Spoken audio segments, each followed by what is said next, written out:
తిరుమలలోని అన్నమయ్య భవన్లో TTD chairman BR Naidu అధ్యక్షతన పాలక మండలి సమావేశం జరగనుంది.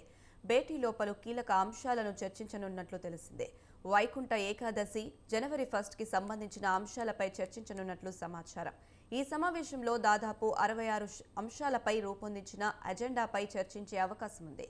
తిరుమల విజన్ 2047, టీటీడీ ఆస్తుల పరిరక్షణ, శ్రీవారికి నగదు బంగారం, పెట్టుబడులపై ప్రత్యేక నిపుణులతో కమిటీ ఏర్పాటు, ఉద్యోగులకు నేమ్ బ్యాడ్జీ ఏర్పాటు, టీటీడీ ఆసుపత్రుల నిర్వహణ, తిరుమలలోని హోటళ్లలో ఆహార పదార్థాల నాణ్యత పెంపుపై తీసుకోవాల్సిన చర్యలు ఇలా పలు అంశాలపై చర్చిస్తారు. అలాగే టీటీడీ చేస్తున్న వృధా ఖర్చుల నియంత్రణపైన పాలక మండలి చర్చించే అవకాశం ఉంటుంది.